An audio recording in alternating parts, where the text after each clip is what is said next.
Live from our 7 Tasmania studios, your nightly news with Louise Hedger begins now. Good evening, everyone.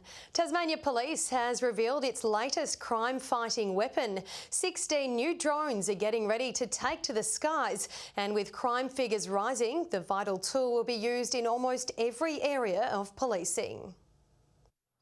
Launching a new eye in the sky, 16 drones preparing to take off. The latest crime-fighting tool for Tasmania Police. This will really just be another tool, I guess, in our toolkit, another piece of technology that enables us to do some things that we haven't been able to do as effectively before. To be used in search and rescue missions, sieges, tracking evading drivers or at crash scenes.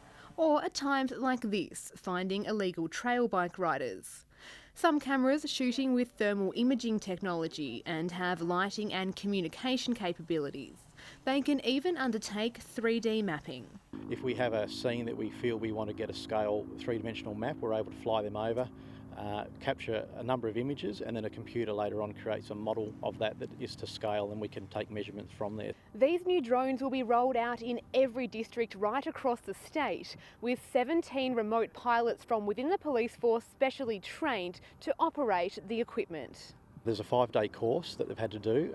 2 days of that has actually been practical training, 3 days was theory. With the latest data showing total offences are up by around 6% from last year. The new equipment is stage 1 of a 4-year, $400,000 government commitment to increase public safety. Whatever we can do as far as technologies to improve that and the efficiency of what the police do, we are fully supportive of. The drones will be used in police operations starting later this month. Michelle Wisby, 7 Tasmania News. It's estimated to be worth $200,000, but for some it's priceless. The Lexus Melbourne Cup wrapped up its Tasmanian tour at the Lenna Valley RSL today, treating community members to a light horse parade in a nod to the iconic race. Racing legend Greg Hall says holding the cup is a reminder of the best day of his life when he won the race, riding sub-zero to victory. Rural areas and a lot of communities, and we call it the Loving Cup and the People's Cup. It's not just a Melbourne Cup. It's extremely exciting, very exciting, because it's the 100-year anniversary of the Cup being made in the style that it's made at the present time. The Cup visits 39 different destinations, with its next stop Western Australia. 2 rival footy teams have gone head-to-head once again in their second annual charity clash at Deloraine. The Make Runs Maxi match, a special NTFA round, raising awareness for mental health and paying homage to a former player. A last-minute pep talk before hitting the field in honour of a dedicated player. Today is the second annual Make Runs Maxi match, which is between the Deloraine Football Club and the Longford Football Club, which are 2 clubs that Isaac Maxi Walters played football at. Maxi was just 17 years old when he passed away in 2017, following a battle with his mental health. His story inspired the Make Runs Maxi organisation, tackling stigma within the sport. Although in the past it has had that very sort of male stereotypical stigma against mental health, we now have an opportunity to change that and use football clubs and sporting clubs as a tool to talk about mental health. And football clubs are the largest congregation of young men in any community, especially country communities. So we take the role here as a really important role to make sure that we're spreading that message and we're connecting with young people. The Tigers smashing the Roos by 84 points, but both sides were playing in the young player's memory. So both clubs have that connection with him through the Make Runs Maxi charity, but I think this has bonded both clubs really well, but I don't think it's forgotten the rivalry that we have. He had an infectious smile, and he obviously touched a lot of people, and I think regardless of the charity, he'll obviously be significant and remembered for internally through the community. Ruby Kamain, 7 Tasmania News. Those in Launceston looking to rescue a furry friend can now search in a brand new adoption and care centre. The RSPCA today opening the doors to the facility after moving from the Mowbray shelter in December. Here we can help them with their animals if they've got issues. The inspector can bring animals here and we can help them out as well. We have to have outlets for them, and this is one of our outlets to help them find a forever home. 2 kittens were adopted at today's event. Tasmanian researchers are working on a new study which could transform the future of construction. Bricklayers today built this wall in just a few hours with the help of an augmented reality headset, a job which would usually take days. Using the technology, they're shown exactly where to lay each brick. First couple of hours or a day, sort of get used to it, and then it's quite easy after that. Yeah, it goes a lot smoother. In terms of a real-world complex build, we're really leading the way here. This is kind of world-leading technology and application of it, and it's happening here in Tasmania, which is really exciting stuff. The work is also being trialled on the Royal Hobart Hospital redevelopment site. The Northern Bombers have secured a massive 87-point win this afternoon in a lopsided contest against Glenorchy. The Demons' Colin Garmond booted 8 goals to see North Hobart win its first game of the season, while Launceston tamed the Tigers at Kingborough.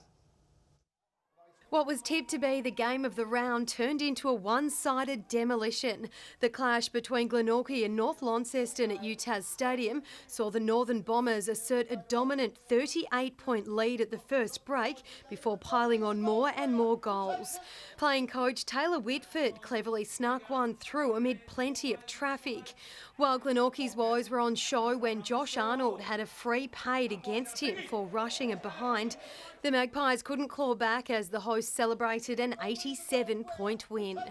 The passion played out at North Hobart Oval with the Demons coming off a bye, their rest break proving positive against Clarence. Demons' Colin Garland on fire, kicking 8 goals, helping to secure a massive 55-point win against the battling Roos, who were without coach Jeremy Webberley in the last half due to injury. At Twin Ovals, the Kingborough Tigers and Launceston clash saw the visitors on top throughout. Reigning leader Jay Blackberry was the star for the Blues with 5 majors. And although Kingborough's ever-reliable Kieran Lovell found plenty of the ball and Tyler Carter kicked 4 goals, the result sees Launceston close the gap on Glenorchy in the race of a top 3 spot. The Hobart Huskies men's side has jumped to the 10th on the NBL 1 table after a resounding 18-point win over Kilsyth. A huge second half powered the home side to an 80-62 points win, its 3rd victory in a row. The news isn't so good for Hobart women's side though, which was pummeled by 50 points by Kilsyth. While in the New Zealand NBL, the Southern Huskies slumped to a disappointing 15-point defeat to the Southland Sharks in Invercargill. Good evening. Hobart atop of 11 today, a warmer day in the north, Launceston 17. Burnie reached 13 while Devonport reached 16 degrees. 18 the state's top at Low, Rocky Point and Strawn. King Island, Flinders and the Friendly Beaches all 17. 15 at Smithton, Low Head and St Helens. Grove 12 while Lyoweni reached a top of 10 degrees. Low cloud lingering about the northwest throughout the day with the cloud clearing from the north and east coast. On the satellite, patchy high-level cloud crept over Victoria and Tasmania, low to mid-level cloud covering much of Queensland and northern New South Wales. Tomorrow, high in the Tasman Sea will move slowly eastward, allowing a cold front to cross Victoria and approach Tasmania later in the day. Another cold front approaches southwest WA. Coastal waters and north to northeasterly winds for most at 10 to 15 knots, as well as below a metre in the north and east, up to around 2 in the west and south. Sunday's forecast now, Hobart looking at a mostly sunny day, 15. Richmond partly cloudy and 15. Morning fog and frost for Ouse, 13 the top. In the north, Launceston morning fog and 14. A possible late shower for Devonport and Deloraine partly cloudy and 12. Burnie tomorrow, a late shower and 14, Strawn 16, and showers developing for Curry 15 degrees. Partly cloudy conditions for St Helens, Swansea and Whitemark, a top of 15 after a low of 4 degrees.